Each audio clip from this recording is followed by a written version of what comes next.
जय जगन्नाथ मु कमल आपण मैंने देखुं टेक नॉन टेक विथ कमल चलतु आरंभ करवा। Corona virus is very dangerous. Corona virus हूँ एपरी गोटे भाइरस जी वर्तमान सारा पृथ्वी रे आतंक सृष्टि करी रखी। डिसेम्बर 2019 रे प्रथमे चाइनार हुआन सहर रे थिबा सी फूड मार्केट रे किछि लोकों पाखरे एही भाइरस देखा जाइथिला। परे इन्वेस्टिगेशन रो यह जना पड़िथिला जे यह हेउछि गोटे अननोन बा अजानत भाइरस, किंतु तापरे एहाकू 2019 नोवेल कोरोना भाइरस बा कोविड-19 बोली कहगला। कोविड-19 होची कोरोना भाइरस डिजीज 2019।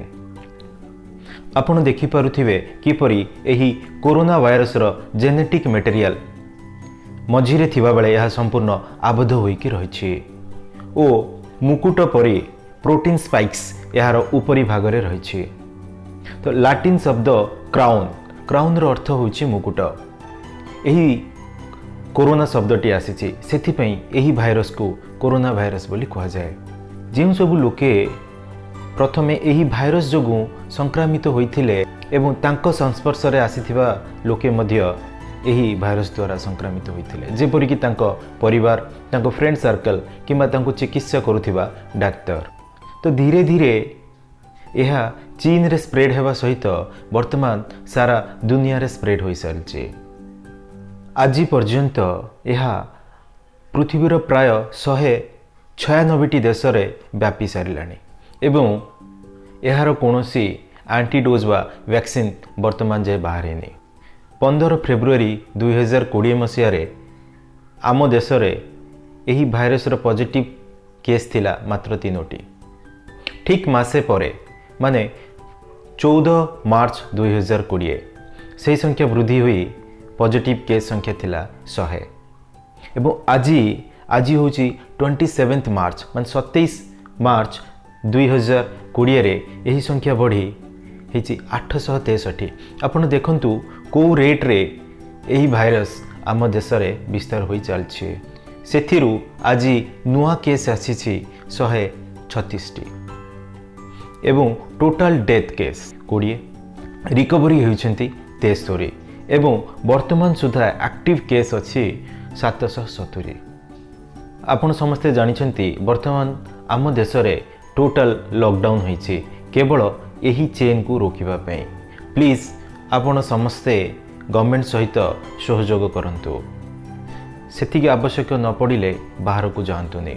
यही जो चेन जो रेट रे बढ़ी चलछि आम देश रे बहुत भयंकर परिस्थिति सृष्टि हो पारे। आपण निजको सुस्थ रखिबा सहित आपणक परिवार को मध्य सुस्थ रखि परिबे। कोरोना भाइरस हेउछि गोटे लार्ज ग्रुप ऑफ भाइरसेस। तो प्रथमे एही भाइरस श्वासक्रिया जहाँ को कि आमे कहबा रेस्पिरेटरी सिस्टम उपरे प्रभाव पकाई थाए। एही भाइरस जोगु generally in starting mild disease जेपर कि आपनकर खास, ज्वर, निमोनिया इत्यादि देखा जाए, किंतु किछि केस रे यह सीवियर डिजीज आकार रे मध्य देखा जाय अछि। जेपरि कि 2003 मसीह रे सार्स कोरोना भाइरस, एही भाइरस चाइना रे ही देखा जाइथिला। अनुमान करा जाए यह बादुड़ी ठारू सालिया पतनी और सालिया पतनी ठारू मनुष्य पाखक व्यापी थिला। ठीक सही परी 2012 मसीह रे मार्स कोरोना भाइरस जहाँ कि मिडिल ईस्ट रे देखा जाइथिला, जहाँ कि हमर होची सऊदी अरेबिया साइड रे। अनुमान करा जाए यही भाइरस ओटो ठारू मनुष्य को व्यापी थिला, किंतु जो 2019 मसीह रे कोविड-19 ये जो भाइरस अच्छे ये चाइनार हुआन सहर रे प्रथमे देखा जाइथिला, किंतु वर्तमान सुधा यार सोर्स जना पड़ी नाही। आसंतु जानिबा जदि जने व्यक्ति यही भाइरस जो संक्रमित होती तेबे कौन सिम्पटम्स व लक्षण देखा जाए। इनिशियल स्टेज रे माइल्ड सिम्पटम्स बा साधारण सिम्पटम्स थाए, जेपर कि आपनकर खास, ज्वर, निश्वास प्रश्वास रे बाधा इत्यादि। किंतु जदि यह सीवियर सिम्पटम्स आसे ताहले pneumonia, kidney failure and finally death भी होई पारे। तो यही कोरोना भाइरस किपरि व्यापे। कोरोना भाइरस संक्रमित व्यक्ति ठारू तांको खास बा छिंक द्वारा आसुथिबा ड्रॉपलेट्स द्वारा व्यापी थाए। यह देखा जाइछि जे एही ड्रॉपलेट साधारणतः 1 मीटर पर्यंत स्प्रेड होइथाए। तेणु यह कहा जाए संक्रमित थिबा व्यक्ति संस्पर्श रे आसीथिबा व्यक्ति मध्य संक्रमित हेबार चांसेस बहुत अधिक। जदि एही ड्रॉपलेट्स जेकोसी सरफेस रे पड़े सेही सरफेस रे यह किछि समय पर्यंत रुहे, किंतु केउ सरफेस रे केते समय रुहे वर्तमान सुधा यह स्पष्ट होई नाही।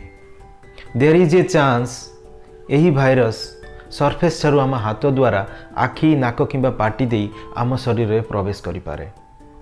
सेथिपई बारंबार कह जाउछि जे निज आखि नाक किंबा पाटी को हाथ द्वारा न छुईबा पाई। तो रिसेंटली चाइना रो गोटे रिसर्च रो आसीछि एही भाइरस माछी द्वारा मध्य व्यापी पारे। यार गोटे वीडियो अच्छी मु ता लिंक मो डिस्क्रिप्शन रे दे देबी, प्लीज देखंतु। हम ओडिसावासी यह बहुत हेल्पफुल करि पारे। तो एही कोरोना भाइरस को किपरि रोका जाई पारिबो? प्रथम होउची खासिबा बा छिंकिबा समय निज नाक और पाटी को कवर करंतु। जदि आपन पाखरे किछि भी नाही तेबे आपण एपरि कोहुणी मध्य व्यवहार करि परिबे। जदि आपण डिस्पोजल टिश्यू व्यवहार करछंती तेबे आफ्टर यूज इमिडिएटली यह को क्लोज डस्टबिन रे डिस्पोज कर दियंतु एवं संगे संगे हाथ सफा करंतु।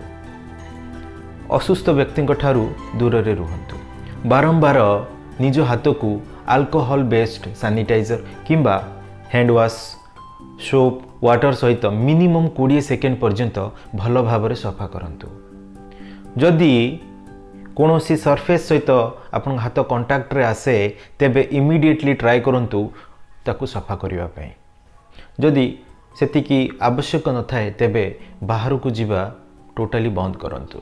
जदि आपन को ये वीडियोटी भल लागे तेबे लाइक करंतु, शेयर करंतु एवं सब्सक्राइब करंतु।